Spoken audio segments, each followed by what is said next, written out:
Hello student. आज लाए हैं BA final year political science paper first. दोस्तों, यदि आप हमारे चैनल पर नए हैं तो चैनल को सब्सक्राइब करना ना भूलना, क्योंकि ऐसे ही हम पेपर अपने चैनल पर डालते रहते हैं। दोस्तों, पुराने वर्षों के पेपर हम क्यों देखते हैं? क्योंकि हमें अपना माइंडसेट मजबूत करना होता है कि पेपर कैसा आएगा या किस फॉर्मेट में आएगा। दोस्तों, हम ज़्यादा देर ना करते हुए एग्ज़ाम की तरफ बढ़ते हैं और एग्ज़ाम में पहले हम पेपर के पहले निर्देशों को ध्यान से देखते हैं। निर्देश लिखे हुए हैं आपके सामने स्क्रीन पर। तो पहला ये निर्देश है कि ये जो सेक्शन होते हैं ये 3 सेक्शन में बटा होता है। पहले सेक्शन के अंदर 10 के प्रश्न है और प्रत्येक प्रश्न जो है 2 अंक का है और उन्हें हमें कितने शब्दों में लिखना होता है? 30 शब्दों में लिखना होता है। लगभग 30 शब्द होंगे तो नंबर हमारे अच्छे 2 में से 2 आ जाएंगे। तो इस प्रकार हमें पहला सेक्शन कंप्लीट करना है। और दूसरे सेक्शन की मैं बात करूं तो कुल दूसरे सेक्शन के हमें 5 प्रश्न करने हैं और प्रत्येक प्रश्न 7 अंक का होगा और शब्द की जो सीमा है वो 250 शब्दों तक हमें इसको करना है। इसी प्रकार तीसरा सेक्शन होगा, उसमें हमें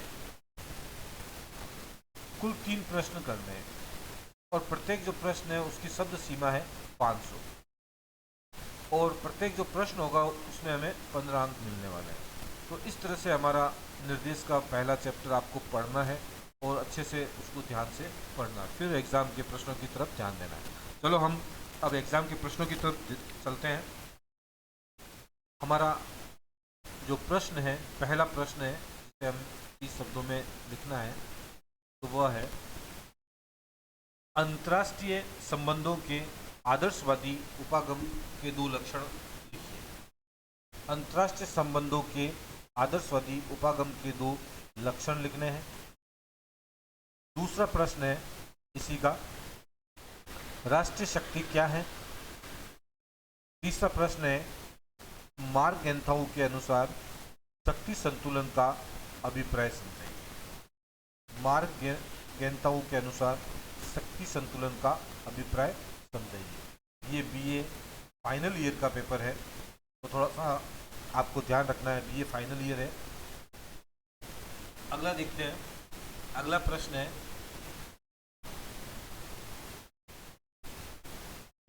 शीत युद्ध के 2 कारण लिखिए। शीत युद्ध के 2 कारण, write two reason of the cold war. Gujral सिद्धांत क्या है? गुजरल या गुजराल बोल सकते हैं हम। गुजराल सिद्धांत क्या है? डोकेलाम विवाद क्या है? डोकेलाम विवाद हमारा ये छठा प्रश्न है। डोकेलाम विवाद क्या है? अगला प्रश्न देखते हैं। अगला प्रश्न के लिए हमें थोड़ा स्क्रीन रोटेट कर देता हूँ मैं। और यहाँ पर अगला प्रश्न है रियो। रियो घोषणा पत्र। रियो घोषणा पत्र से आप क्या समझते हैं? भूमंडलीकरण से क्या तात्पर्य है? सार्क के 2 प्रमुख उद्देश्य बताइए। सार्क के 2 प्रमुख उद्देश्य बताइए। आसियान या एशियन बोल सकते हैं। आसियान का सचिवालय कहाँ स्थित है? दोस्तों, इस तरह से हमारा जो ये पेपर पॉलिटिकल साइंस का प्रारंभ हुआ है और इसमें जो हमारा पहली इकाई जो ए सेक्शन था हमने वो कंप्लीट कर दिया। 10 प्रश्न है, 10 प्रश्नों को हमें कंप्लीट करना है। हम चलते हैं हम अगले सेक्शन में, भाग ब। भाग ब का पहला प्रश्न है और हमारा दूसरा प्रश्न है। तो अंतर्राष्ट्रीय संबंधों के यथार्थवादी उपागम को समझाइए। अंतर्राष्ट्रीय संबंधों के यथार्थवादी उपागम को समझाइए। और इसी के अंदर अथवा में प्रश्न और है, दोनों में से अपने को एक करना है। अंतर्राष्ट्रीय संबंध की प्रकृति की विवेचना कीजिए। अंतर्राष्ट्रीय संबंध की प्रकृति की विवेचना कीजिए। Discuss nature of international relation. इन दोनों में से हमें एक प्रश्न करना है। चलो अब अगला प्रश्न की ओर चलते हैं। अगला प्रश्न है हमारा तीसरा प्रश्न है, राष्ट्रीय शक्ति के तत्वों के रूप में विचारधारा का महत्व समझें। राष्ट्रीय शक्ति के तत्व के रूप में विचारधारा का महत्व समझें। इसी के अंदर अथवा में एक और प्रश्न दे रखा है, शक्ति संतुलन की कोई 4 विशेषताओं का वर्णन कीजिए। शक्ति संतुलन की कोई 4 विशेषताओं का वर्णन कीजिए।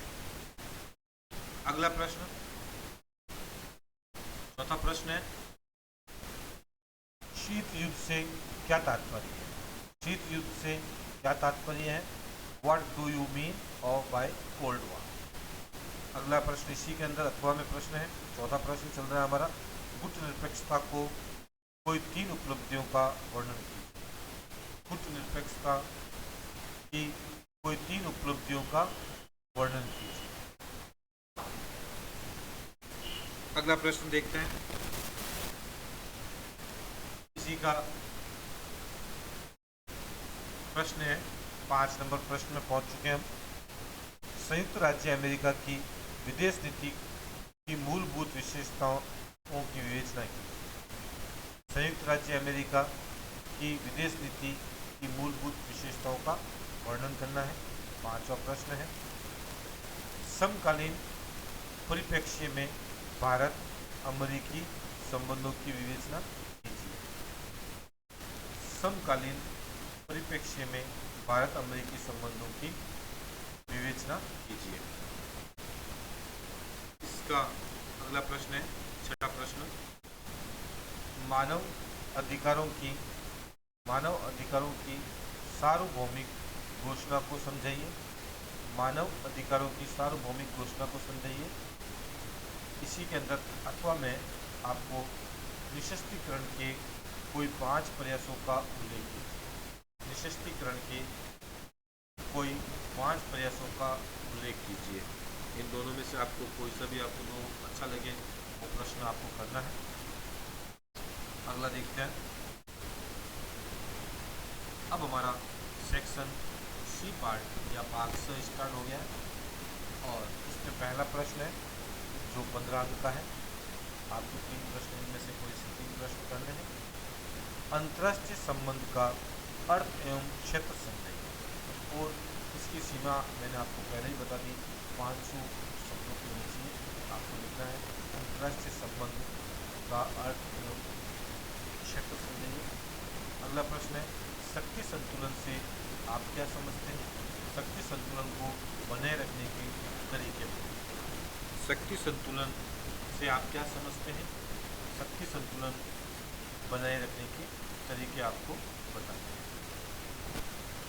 अगला प्रश्न है, गुट निरपेक्ष आंदोलन में भारत की भूमिका की विवेचना की।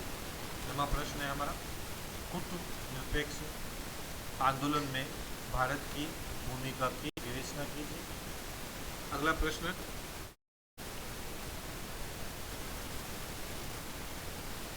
समकालीन परिप्रेक्ष्य में भारत पाकिस्तान संबंधों का परीक्षण कीजिए। थोड़ा सा पेपर लाइट है, स्कैनिंग सही हुआ नहीं है और आपको थोड़ा सा परेशानी होगी पर देख रहे हैं। समकालीन परिप्रेक्ष्य में भारत पाकिस्तान संबंधों का परीक्षण कीजिए। 11वां प्रश्न है हमारा, अंतर्राष्ट्रीय राजनीति में प्रमुख समकालीन प्रवृत्तियों एवं मुद्दों की विवेचना कीजिए।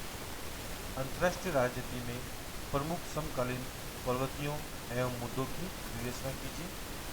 दोस्तों, इस प्रकार हमारा पॉलिटिकल साइंस का जो पेपर है वो कंप्लीट होता है।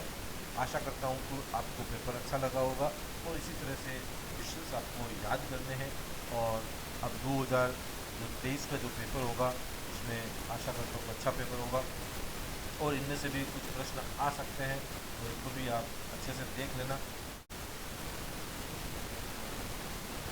अगर आप हमारे चैनल पर नए हैं तो प्लीज़ चैनल को सब्सक्राइब करना ना भूलना।